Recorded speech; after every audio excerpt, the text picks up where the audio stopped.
Spotlight. My name is Lisa Haag. I'm the CEO of MJ Universe. We are a consulting company and an operator of digital products like CrowdInvest.de, the leading B2B portal for everything cannabis. And I'm very proud today to be the moderator of this wonderful Spotlight.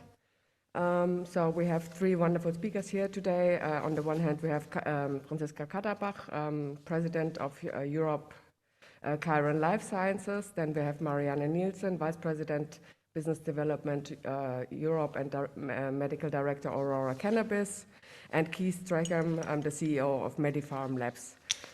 So cannabis has become legal as a medicine since 2017 in Germany, and we are looking at a very complicated regulatory environment in general. So one of the companies that has a very good overview of that and a lot of experience, a person with a lot of experience, is Franziska Katterbach. She will do the first presentation on the cannabis market and overview of the key regulatory developments in Europe. Franziska is an accomplished business executive and legal expert who brings extensive experience working with Europe's emerging cannabis industry. After completing her legal studies at Universität Leipzig and Landgericht Darmstadt, Franziska joined corporate law firm Dentons, where she was highly involved with high-profile deals in the cannabis sector across multiple jurisdictions. Then Franziska served as the director of legal for Canopy Europe's operation, and then joined Khiron, meanwhile in the position of president for Europe. So I'll hand over to Franziska for her presentation on the cannabis market and overview of the regulatory developments in Europe. Yeah, thank you. So I think I need the... Yeah, there you go. Yeah, thanks a lot, and hi everybody. It's great to be here. It's great to see that people actually have legs. I think in all this pandemic situation, you could easily forget that it's not just a screen. So happy to be here. I think I will take off the mask if that's okay. Yeah, I work for Khiron Life Sciences. We're a global medical cannabis company with we have core activities in Latin America, where we have a vertical integration from seed to patient in the end. So we have growing and also clinics. We run our own hospitals in Latin America. And the other core operation is in Europe, where we currently have products in the market in UK and Germany. And yeah, let's start the presentation. I'm not sure what we see here. Regulations first. Overview about the market. So I would like to start a little bit what is cannabis, because when we speak about cannabis, it can have certain meanings. Then I go into the core regulations, followed by looking or having a spotlight on certain countries in Europe, and then the recent updates. So when we talk about cannabis, cannabis has certain meanings, and defining and putting it into a certain category, this will also define which rules you have to follow. So on the one hand, we have the medical cannabis. We're talking here about a narcotic prescription drug. We also have novel food, where you say, okay, that's everything you would eat. We can talk about cosmetics and the recreational cannabis. Recreational means adult use, so what we see in Canada. I briefly touched on that. We do have the medical cannabis, which we have legalized in the legal framework in several European countries. I listed them. I think the largest market here is really, and which everybody's talking about, is Germany, it's UK, it's Czech Republic, it's Denmark, it's Poland and France mostly. When we talk about cosmetics, that is really mostly CBD-infused creams, which then follows the European Cosmetics Directive. We have the novel foods, so whenever you see foods on the market with CBD, this will follow under the novel food regulation, which basically says that if there is any supplement which has not been used in food before 1997, then you have to follow an application scheme. And so far, even though you might see in every street CBD shops where there are like gummy bears and everything, this is currently illegal because no novel food application has gone through. Recreational cannabis, so far in Europe, we have certain pushes from country to legalize CBD or also THC products, but as of now, there is no regulatory frame on recreational cannabis. As I said, I will focus on medical cannabis now, which is really the THC containing, I have it here.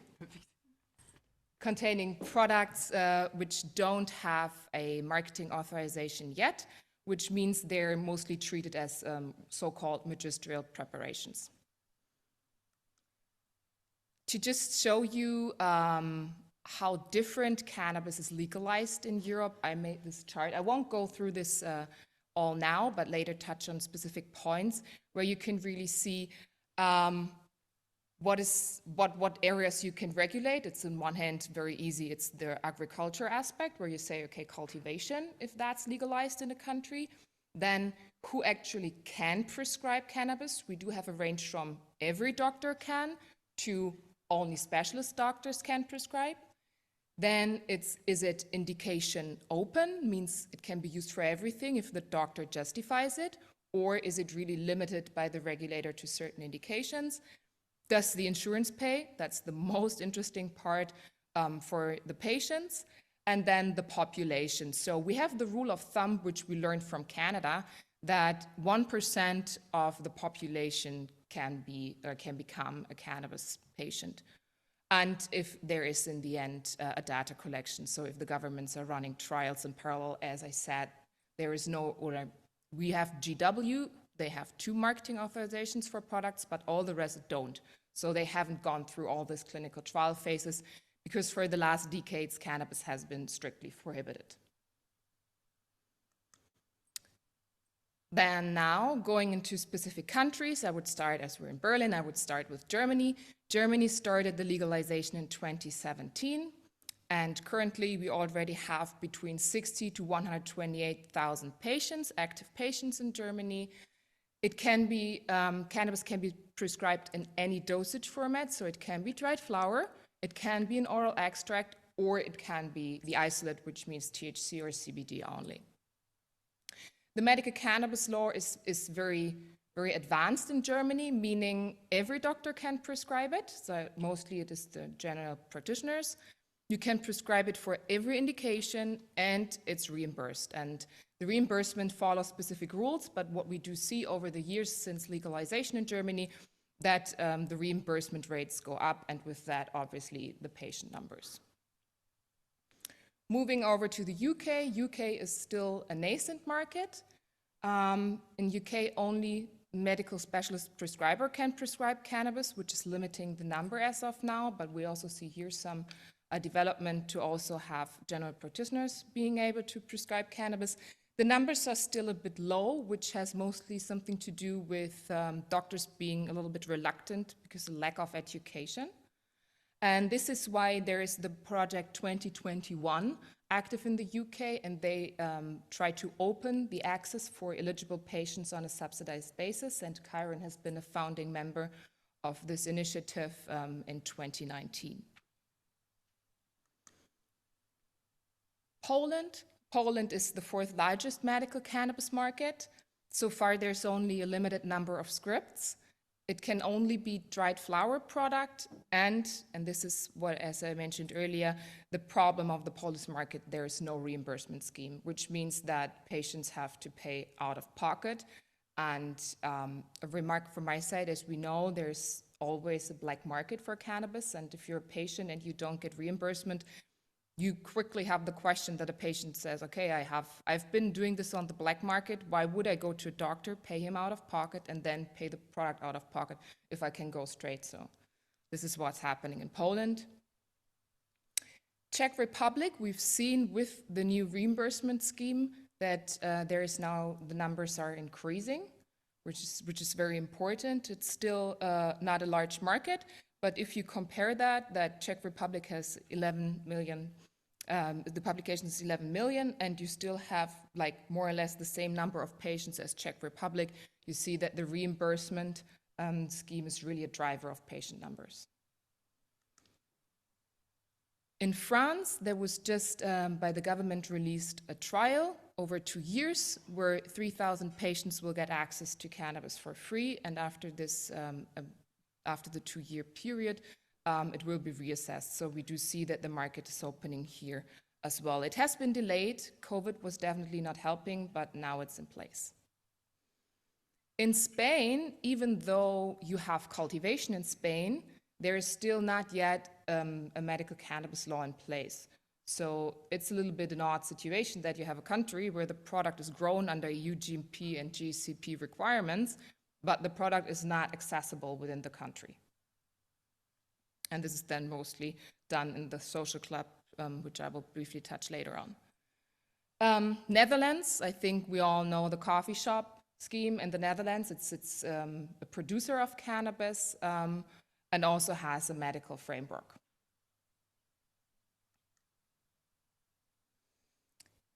Now, talking about the recreational side of things. So there were like rumors that in Europe will go recreational quite soon as cannabis, but for now we don't have any recreational cannabis scheme yet on a federal basis.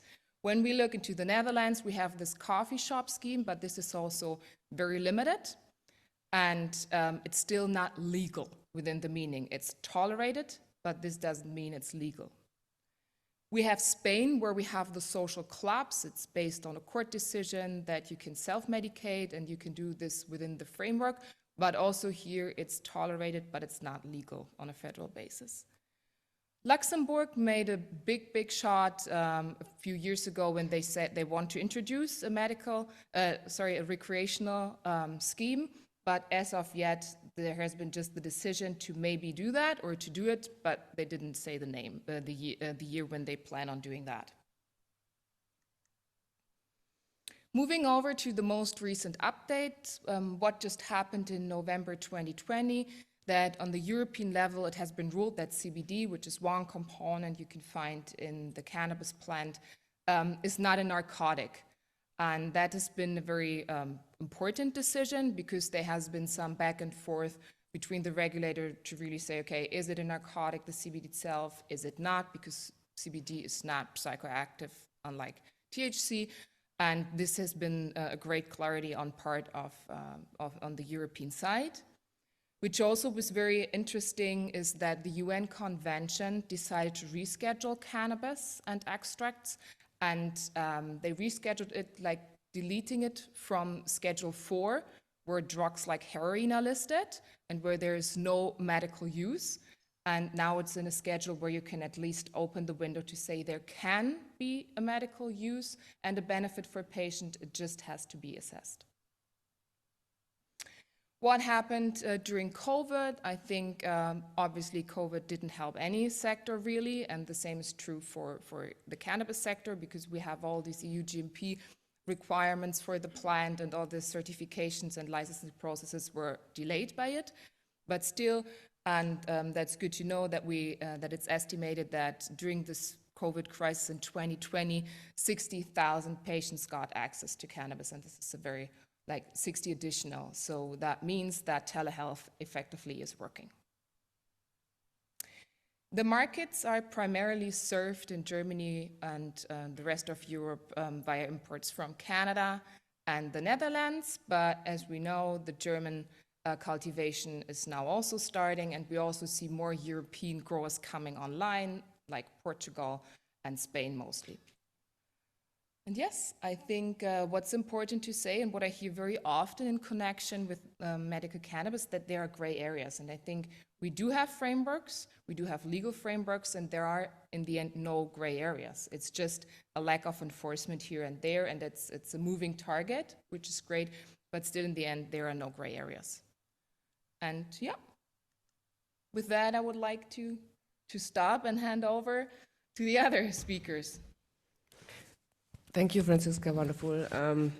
So the next speaker on the program is Marianne Nielsen from Aurora. Marianne holds a broad background as both nurse anesthetist and medical laboratory technologist in combination with 70 years of experience in the pharmaceutical industry at national and international levels. From the pharmaceutical industry, Marianne held position with MSD as Director of Global Marketing in Oncology and Biomarkers and Diagnostics, and at Pharma Cosmos as International Director Medical Affairs. In her roles, her main responsibility has always been planning, initiating, and implementation of regional and local programs to support the strategy and in building the infrastructure for the products. In her current role for Aurora, Marianne is responsible for the evaluation of new business opportunities within the different medical cannabis programs, and she's also responsible for the evaluation of new product formulations and requirements for regulators in the different countries.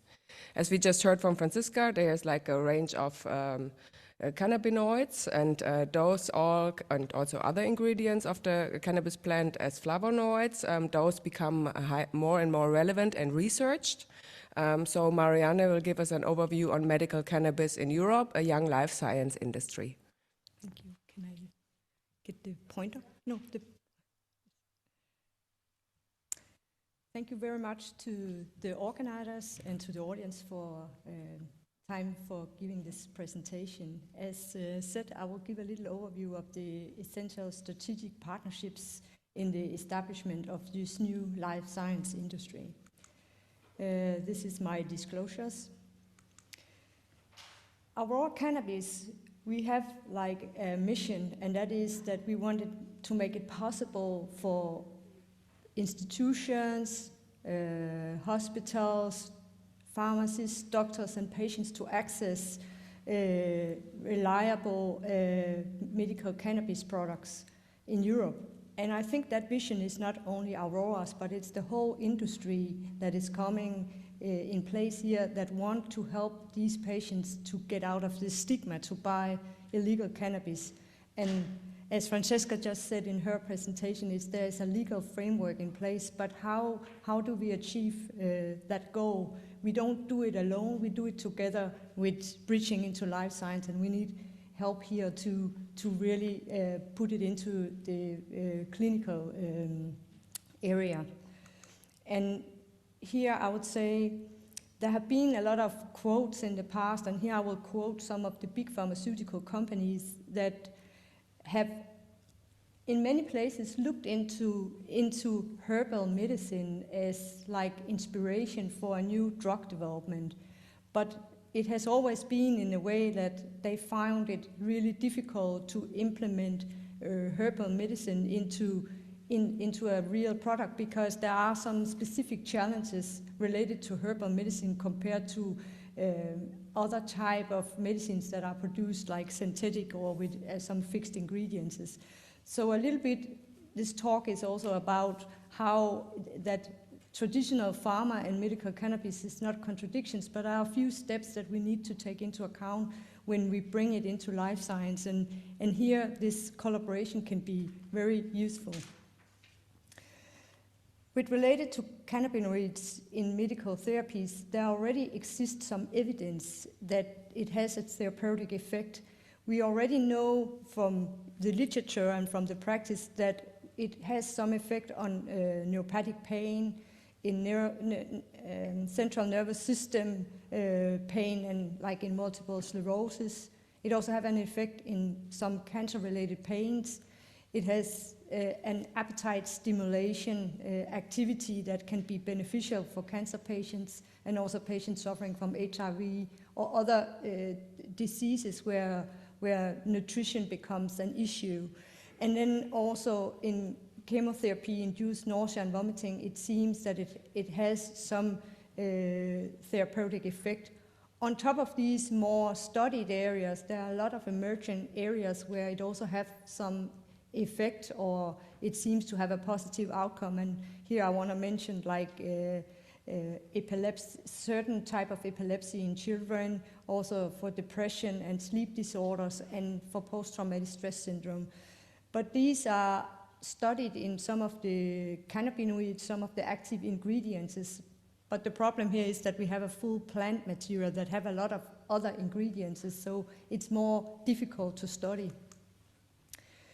When we look into dosing preferences, which is also a very important part to bring something into the therapeutic area, then there are some different preferences by physicians, by hospitals, by patients, and from pharmacy. And in all this, safety in dosing is a very important thing to do In hospital settings, it's very often like a nurse that prescribe, or she's not prescribing it, but she's delivering the dosing to the patients. And also pharmacists here, they need sometimes to prepare a dose for the patients. For medical cannabis currently, it is seen in these dried flower formulation where it's used for inhalation. It's also delivered in oily solutions that can be ocumoral, that it has to be dispensed under the tongue, or it can be swallowed in capsules, or it can also be done as an isolate project where only the active ingredients, which is the THC and CBD, has been isolated and is prepared by the pharmacy. But the dosing regime require that you both follow what is in the product and also how you can deliver it to the patient in a safe way. So that is one of the challenges here. When we look into traditional drug development and compare that with consideration for medical cannabis, I put it a very schematic, simple way here, is that first of all, we have to ask what to cure. And for medical cannabis, there are a lot of different targets here because, as I mentioned before, there are a lot of possible indications. So we have to decide what to cure. Also, how to cure is also an important question. And there we look at the potential effect on the target. And because we have different drugs and we have different formulations, it can be sometimes difficult to decide if it has an effect or not. And that is also why we have seen a lot of clinical studies where there have not been, it's not one product, but a group of products with different strength or different formulation, that it's difficult to compare these studies with each other. So it's not that there's not some studies, but it's the differences in these studies that makes it really difficult to compare them. Also, will the drug candidate reach the target is also the question you have to ask yourself when you do traditional drug development. And here we have the processing of the products is also important, how you process it, and also the different therapeutic conditions you need to take into account. So that is an area for bridging into life science, that these areas need to be studied, and there's plenty of room here for doing science. And dosing of the drug, will the dosing of the drug candidate work? That's of course dependent on how it has been processed and how it has been formulated. And then by the end of the scale in traditional pharma, you end up with these phase 1 and 4 clinical trials. And here the question is, will this be possible with medical cannabis? And I think yes, it will be possible, but we need to have some definition upfront and some studies in place before we're ready to do that. So to summarize it is that we need to understand the pharmacological effect and interaction with the product. We need to have some dosing possibilities, and then we have to dose within the different potential indications. And after that, we need to gather some data in order to study further the effect of these products. There are also some opportunities and challenges for the future of medical cannabis in Europe. There are a lot of patients that are candidates, as you just heard about, and these patients are not like because they have a little pain in the foot or something like that. These are patients that have tried all conventional treatment, but it has not had the desired effect on them, and therefore they are candidate for cannabis. That's also why a lot of these pilot programs have been built to allow physicians in a legal way to try to prescribe these products. But still, some of these trial schemes, they are very restricted simply because also cannabis possesses a kind of stigma around them because it's illegal if it's not in these pilot programs or it's within a special frameworks. And that leaves a portion of the patients to still go out to the illegal market and self-medicate with products that are really unsafe to them. And that is that is a problem for the whole industry, that these regimes in some way are very restrictive for the patients. So to establish a successful business with medical cannabis, then we need these strategic partnership.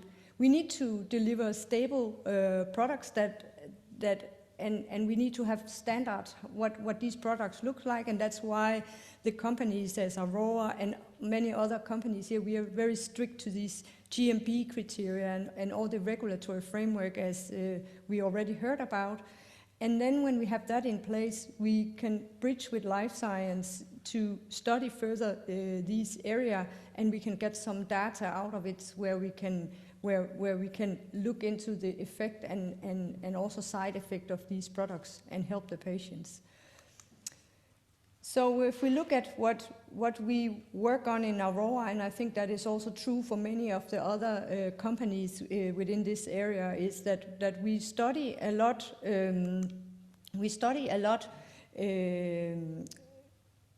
In preclinical settings, all these possibilities, and we work with many of the indications already.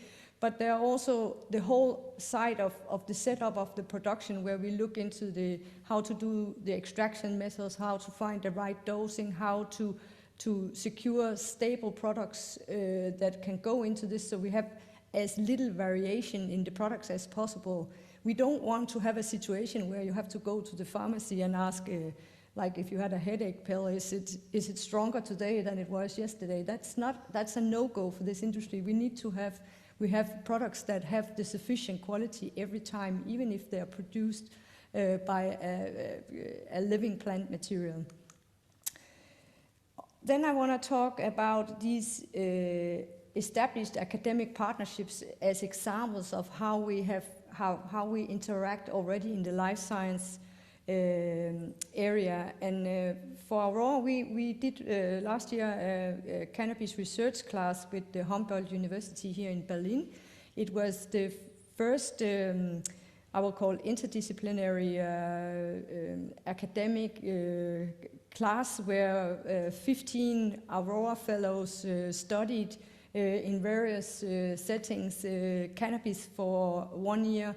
And this goal was to establish collaboration within life science, but also look into all these many areas that I just mentioned that should be studied in order to get a really place as a treatment. In Denmark, we are starting up a 4-year PhD program where we are studying the very basic of the cannabinoids and the content of the plant in order to also really understand the basic for the product. And then lastly, also these more governmental relationship programs where we, as other companies also, we work with these clinical cannabis programs where we deliver products to these trial teams to allow patient access to legal cannabis products.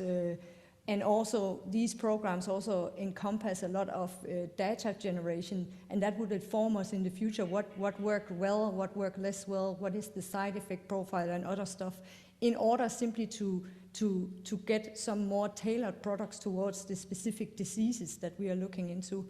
And that is also true for the French pilot program, where we do have a partnership with a company in France called MediPharm, where we work with them of delivering products to the French pilot program.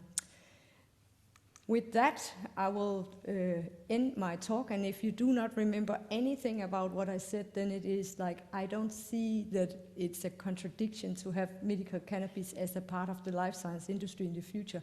Actually, there's a lot of things we can do together. Thank you. Thank you, Marianne. So next up is Keith Strachan from MediPharm Labs. Keith co-founded MediPharm Labs in 2015, utilizing his consultancy experience in public sector, RFP and government contracts, compliance for government licensing and local planning to break the mold and secure the first Health Canada license for cannabis oil production without first being a cultivator. A seasoned entrepreneur, Keith has applied his leadership to building out MediPharm Labs' leading-edge facilities, launching operations and growing its workforce, while it's also strategically driving business development with the company's name, supply, contract processing, and white label partner LPs. Keith will talk about unique licensing and pathways to international growth. Maybe just one quick word. We do not have harmonized regulatory framework for medicinal cannabis. This is something that will and needs to be developed in the future. What is very important is that you are building to the highest standard, and this is definitely something Keith is doing. So I would hand over my word with this to him. Awesome. Thank you. Thank you, everyone, for attending. Thanks to PharmaSynergy to put it on the event. As you mentioned, MediPharm Labs is really a global leader in the pharmaceutical production of cannabinoids, and I'll get into a little bit of why that word kind of pharmaceutical is really important to both MediPharm and the industry. I won't repeat too much. We had a pretty good overview on the panel of, the regulatory both in Europe and around the world. So I will like to touch on a little bit of pieces around, why, today we operate in pretty much 3, even 4 different regulatory frameworks and kind of where we see it going in the future. So just a little bit of history on MediPharm Labs. In Canada, as you know, there is recreational cannabis for adult use. When we started our company, we were very much a medical company first. So before there was legalization, we started producing cannabinoid API and finished product for the actual medical market. There's about 350,000 patients in Canada today, and that's pretty much been steady since 2012. With legalization, we saw a little bit of a dip in that number, just with people self-medicating. You could pretty much buy cannabis at any corner. Like any corner, there's a retail store now in most provinces. So people aren't going to their doctors. But for us, our foundation was built on the medical side, and what was really important to us is achieving that GMP certification. So in Canada, we have what they refer to as GPP, which is Good Production Practices, which is like a cannabis regulation, much like almost like a food regulation. So it's deemed like safe and sanitary, but it doesn't have the same validation or process as like a GMP facility would. So in Canada, it was really important for us, even though there's probably over 800 licenses now to either grow or produce cannabis. Really important for us that we differentiate in that GMP market so that we can really provide cannabinoids as an API or as a finished dose product all around the world. And also by doing that, we also have a facility in Australia. Our Australian facility is inspected and approved by the TGA, the Therapeutic Goods Association. So same, it's a GMP facility. And what's really important about that GMP also is that under the Pharmaceutical Inspection Co-op, PICS, you have 50 different countries all around the world that are members of PICS. And if you have PICS GMP in a country, then that saves you from having to do the multiple inspections. So a lot in Canada in the beginning, it was a lot of companies were seeking to have inspection from the EU. Obviously, a lot of times Germany as an established market.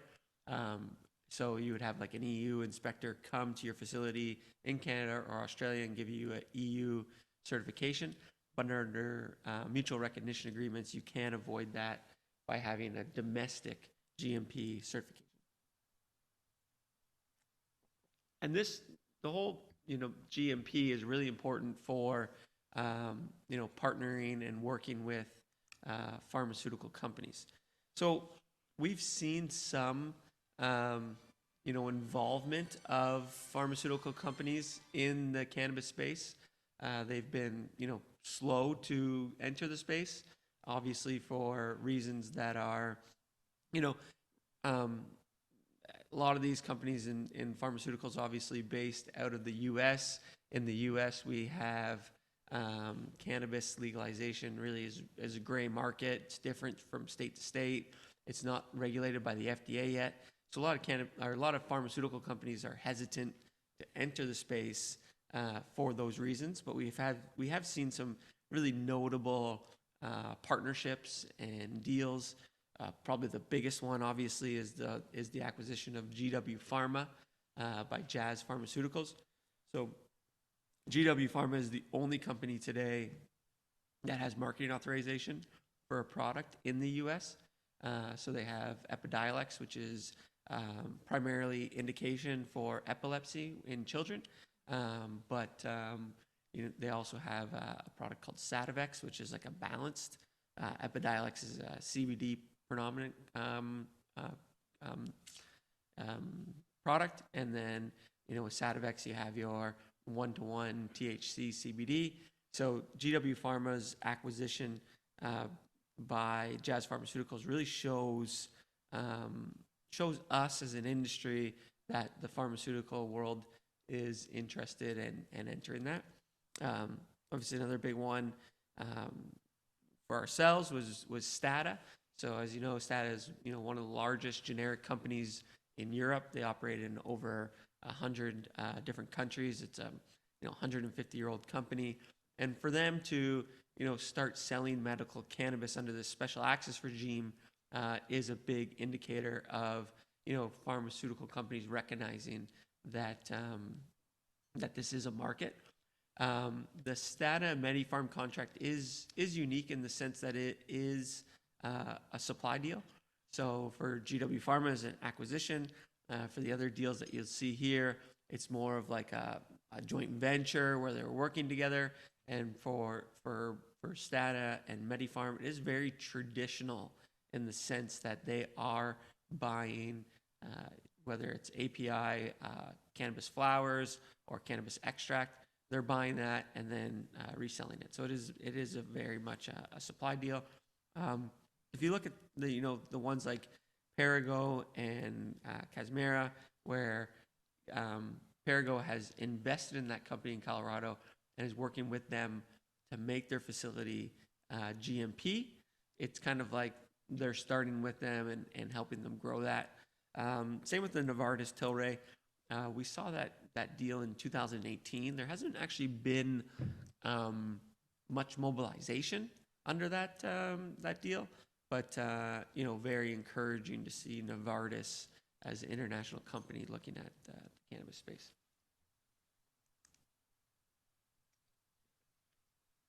As I mentioned, it's really important that we have this GMP certification for manufacturing.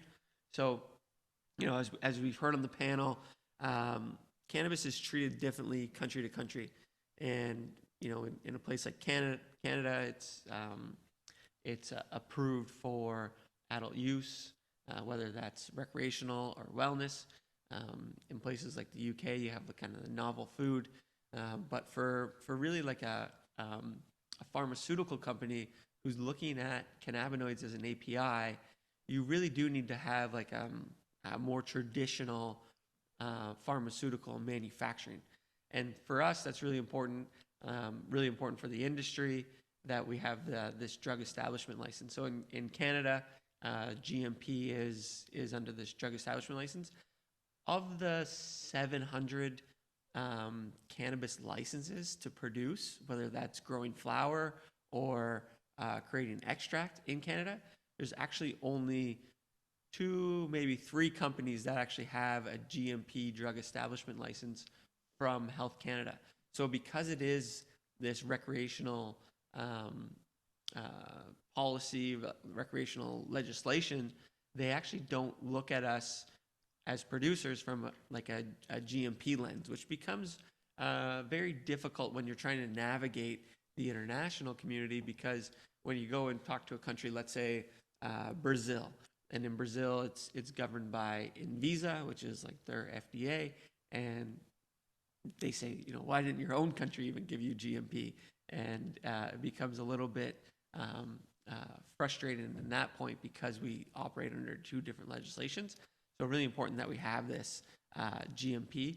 And what the GMP allows us to do is to make API for new and novel drugs. So, you know, as we went over, like some of the studies that, you know, Aurora is participating in, some of the studies that MediPharm is participating in, it's important that once that study reaches, you know, phase 3 of their trial and then goes into commercialization, it does need to be produced under GMP regulations. And there's not many GMP producers today. So we need to see an increase of that, like around the world, if we do really want to see the proliferation of cannabis drugs like GW's Epidiolex. The really interesting thing about Epidiolex as well is, as an orphan drug, there's a lot of patents that surround Epidiolex, but the patent challenge process will start later next year. So even though it's Epidiolex is under patent until 2035, under the FDA regulations, you could start challenging that in September of 2022. So it'll be interesting to see some of these companies that actually come and challenge that patent. Just Epidiolex alone in the U.S. is a $650 million product. So obviously, looking at that, if you're, you know, Mylan, Viartas, Novartis, someone who makes Merck, someone who makes generic drugs, obviously that's a big indication and drug profile to go after. So it'll be interesting to see next fall how many people actually file to challenge that. And then really, you know, without, I won't repeat too much, and I'll leave a lot of time for questions as we're, you know, a growing industry, and obviously, you know, it'd be great to hear what the audience thinks as far as, you know, questions around medical cannabis. But, you know, the really difficult part of cannabis is navigating kind of this regulatory landscape. So, as we mentioned, in Germany, it is a medical product, but it doesn't have marketing authorization. So there's no trials behind that medical product. So you have, you know, companies that are registering for PZN, like, so they're registering their product, but they're doing that under the special access program. So sometimes we have stability, sometimes we don't have stability, sometimes we have research, sometimes we don't have research, and it's basically working with that regional authority in Germany to kind of register that product based on what the company may or may not have as far as research and stability and different things go, and we're seeing that evolve. You know, in South America, it's a little bit more traditional as far as in Brazil, you do need sanitary authorization. Even though the legislation groundwork has been in place for over a year, there's only actually one product today that comes from the UK, a company called Brains, that actually has sanitary authorization in Brazil. So there's you know, to further complicate things, there's a compassion program where someone can access cannabis as kind of like a third line or second line of defense if they've tried other drugs. But it really is that, you know, marketing authorization that you need from them.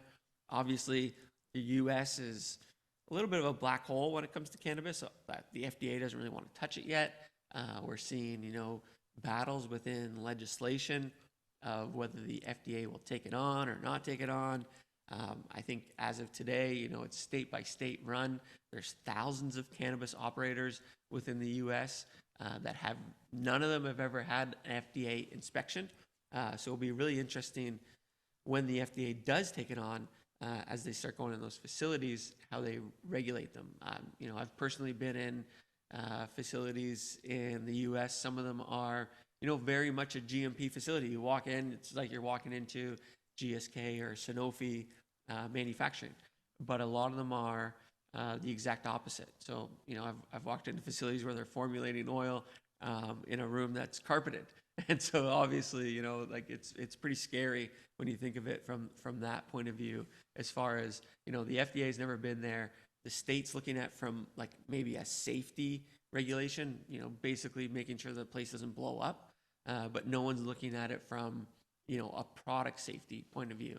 So I think that with FDA participation, we'll see a lot of those facilities close, and then we'll see a lot of these, you know, companies that have been operating in Australia, Europe, even Colombia and Canada, that will be able to fill that market in the U.S. because they actually have, you know, those GMP certifications. So I'll leave it there, and we'll you know, open up the panel you know, for more questions. But you know, I think what's really important is you know, as you introduce cannabis to your company, whether you're, you know, distributing it or you know, making a new product, it is very much, you know, regulatory Olympics as far as all the different hurdles that you have to go through, you know, all the different regimes that you have to go through. It's not repeatable from country to country. So, you know, working with a company like MediPharm Labs or Khiron or Aurora is really important, as they've kind of operated in these different jurisdictions, you know, all around the world to date. Thank you, Keith. So, are there any questions from the audience? Do we have wait, somebody will be coming with a microphone in a second. Also, if you're an online participant, feel free to add your questions to the Q&A section. Hello. Thanks for the presentations. My name's Simon Lucas. I have the privilege of owning a small company in Poland, with which I'm still actively involved, as you can see, or perhaps less actively than I should be, but still active sometimes. So I want to introduce, these meetings are always very polite, so I want to introduce a little bit of a maybe hard edge to it. With the disclaimer at first, I admit I know nothing about cannabis. I was interested in it for my company, but the only experience I've had with it is as being a student growing up in Australia in the late 60s. So I guess we're talking about different applications now, and I'm sure, you know, some of what I'm going to say is rubbish, but it won't be the first time and probably not the last. So I'd just like to present a couple of questions or comments to the panel, and very much interested in your expert opinions as opposed to mine.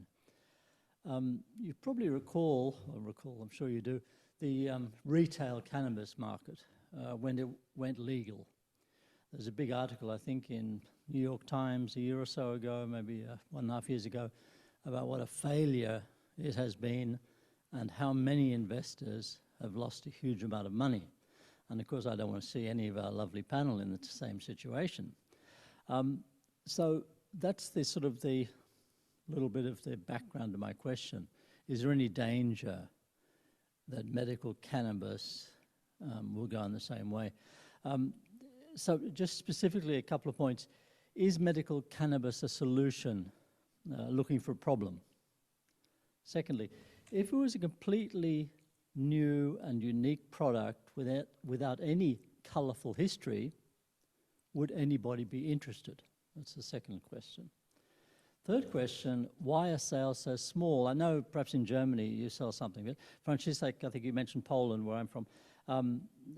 It's not reimbursed, it's true, and street products are cheaper, that's also true, but the same could be said of many other legal pharmaceuticals and also narcotic pharmaceuticals. So I don't know whether that's completely a convincing argument.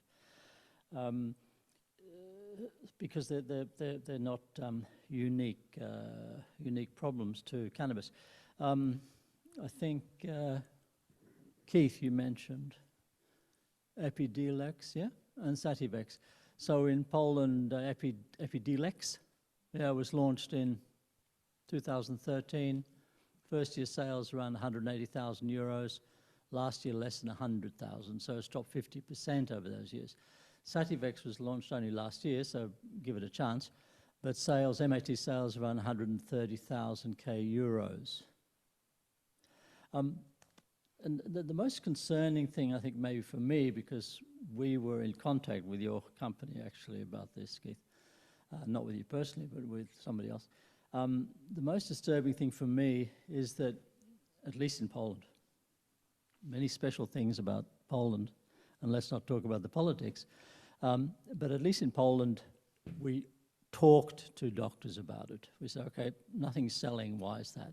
And of course, some of the same reasons, Franziska, you mentioned, illegal, the street stuff's cheaper, and so on. But the most concerning thing was nobody was really interested in it. So this gets me back to the first point. Is it a solution looking for a problem? Anybody wants to take this? So many questions. Great questions. Yeah, I think it's a great question, and it's some great reflections, which I think many others have had in the same. There are a few things here that needs to be taken into consideration, and that is that until these pilot programs or legal framework came in place, it was a total illegal product.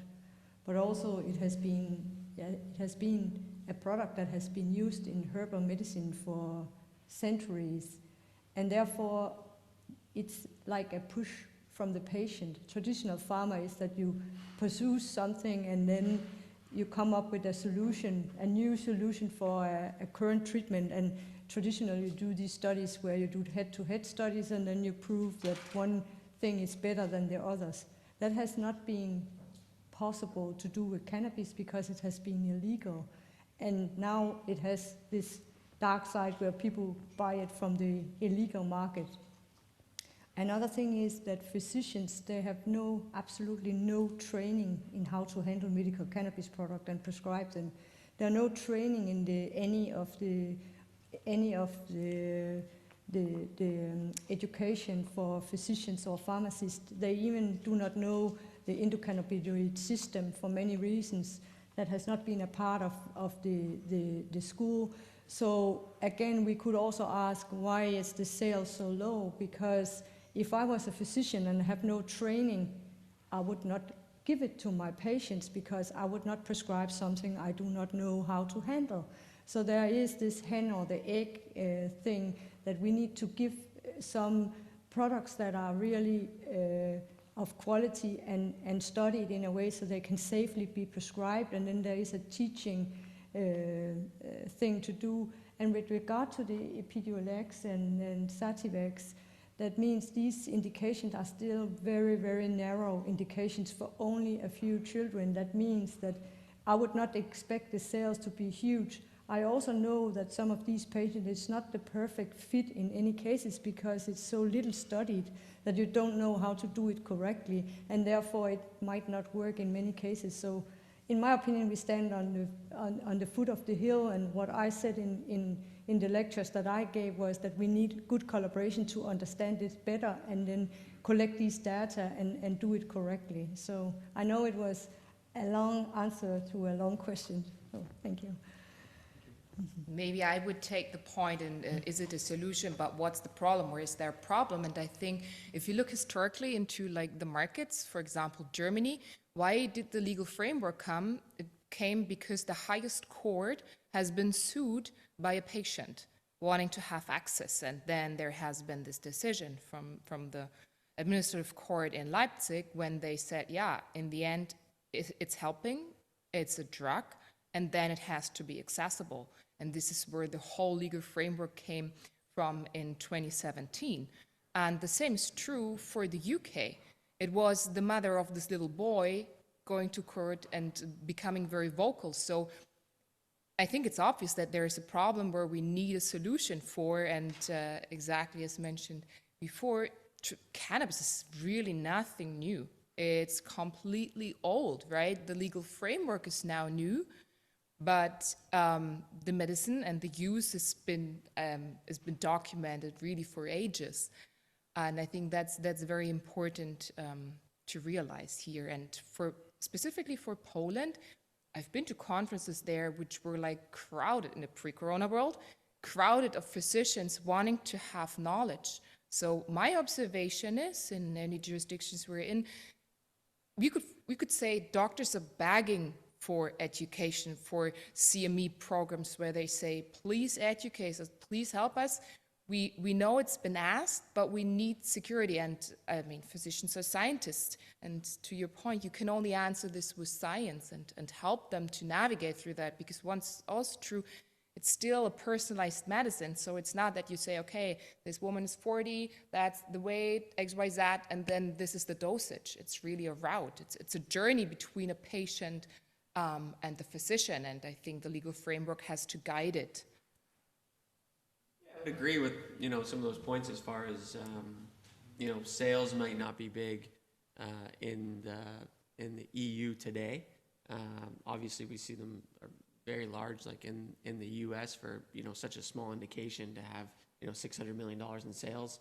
For Epidiolex is, pretty big drug, but it is probably the only drug in history where you do see that kind of patient push rather than, the company push. So usually you'd have a, drug development, go through all 3 phases of a trial, and then your sales team hits the street and talks to physicians. It's like the opposite in cannabis. Patients are going to their physicians and saying, can I use cannabis? And physicians really don't have any information on the therapeutic benefits for different indications. And a lot of that has been like because of legalization of cannabis. So, these institutions that usually would study a drug, whether it's, a university. So you go to your university, prestigious school in the UK, and they might be hesitant to launch a trial on something like cannabis just because of like the stigma around it. And we've seen that kind of go away in the last few years. So, MediPharm, for example, as a company that has GMP and provides clinical trial material, we're providing clinical trial material for studies for, not only looking at, the indications that are already approved, but, we're doing a study for insomnia related to depression. How big of an indication is that? Pain management, opioid reduction, and these types of things. So, it's not a cure-all. It's not going to help everything, but just the breadth of this research that's just starting today will help. What? That aside, and one more thing to touch on is you mentioned, the boom and bust of cannabis kind of investing and companies. So, for a pharmaceutical company looking at it today, you might say, oh, wow, look at, Aurora in 2018 was a $6 billion company, market cap, and now they're, a $2 billion company. So all of that's erased. Even, MediPharm, all of us are public companies. MediPharm, when we started, I think, the stock also kind of went up to kind of that boom, and then we realized a little bit of that bust as well. And I don't think that that's, a good indication of kind of where the market's going as far as the effectiveness of the product and the sales of the product. I think it's really led by speculation. So, investors, mostly retail investors, saw cannabis as, an opportunity, the end of a prohibition. Could you have invested in, Alzheimer's Bush or in Canada, Molson, as far as like a big beer company in 1915, obviously today you would be pretty happy about that investment. But, since prohibition ended of alcohol, we've seen kind of that investment, may have been more attractive in some times and less attractive in others. So I don't think that that's, I wouldn't be, for me, the public market side is a good way for access to capital, but it's not a barometer of the success of the market and the products of cannabis. Any more questions from the audience?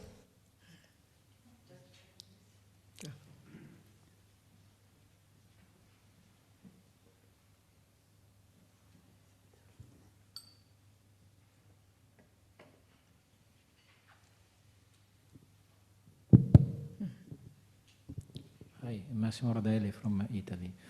The cannabis market in Italy is a particular one because, you know, Sativex, for example, is approved for spasticity and multiple sclerosis. The prescription is just by Neurological Excellence Center in Italy. Then only patients can receive a product if a neurologist belonging to this center can prescribe. But the problem is not this one. The other one is the chaos regarding cannabis therapeutic use in Italy. You know that the military institution, that is a military pharmaceutical labs based in Florence, is controlling the distribution of the product in Italy. We have, as a military army, a full control of the distribution and the quality assurance of the product. One of the main issues is the standardization of the dose, means the quantity of the active that is in each different batch of this product. The Military Institute is trying to regulate this, but on the other side, we have a dumping from the Dutch companies that are invading the Italian market with a parallel importation of cannabis. This standardization is not regulated. This is a big limiting factor for the use of the product in Italy, because the neurologist, in particular for this type of product that is approved for pain management in patients with very severe diseases, are quite scary to have in their arms a product they don't know how well is standardized. Then the risk is to overdose or not to treat enough the patients. This represents a big limiting factor for the market. The Military Institute is working well, producing itself the product. We created a labs in order to reproduce, to standardize all these material. But the problem that the doctor, as I said before, they don't feel comfortable. Then my question is, from a regulatory point of view and from an industrial point of view, what the company at industrial level, like your company or the regulatory people, are doing in order to control it, to better manage this type of things, in order to increase the use of this therapeutic use of cannabis in Italy, because these represent a big limiting factor for the patients and for the doctors in particular. Well, I think I would start. It's really, and you nailed it when you say where the hesitation comes from, because it's quality concerns and it's the lack of knowledge and education. And this is what opens like every market in the pharmaceutical industry. And the answer is as easy. You really have to train doctors, and you have to have quality standards like EU GMP, like registrations. For example, in Germany, you register a product with a certain content and it's like specs. And then you can only vary by a certain extent.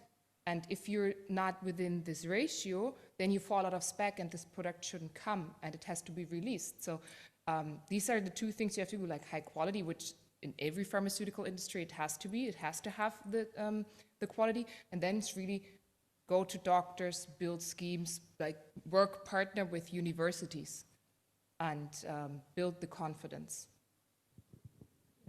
I would also add to that that there are some, I would call them more unauthorized organizations that try to set the bar lower, and that I'm also a chair of the Danish cannabis industry, that we work also with the European industry, and everybody works around that we assure that we comply to these regulations. We don't see the regulation as a barrier. We more see the regulation as a safety for our growing business, to secure that we don't have cases of, I would call it unauthorized, or products that are not having the quality standard as they're supposed to have. And that's why I think we all talk about GMP, which is the standard for us, but also by regulators. What we could hope was that there was a more harmonization in the European market of these standards in order to not have these things coming over the border that are not according to the quality standards that the rest of us obey to, and where we spend a lot of our activities to assure that these products are the right quality. I think a big thing with physicians today and that hurdle around dosing will be solved with like the innovation of delivery methods. So Italy, for example, the military grows cannabis. They grow cannabis indoors, and then through a special access program, a patient can get cannabis.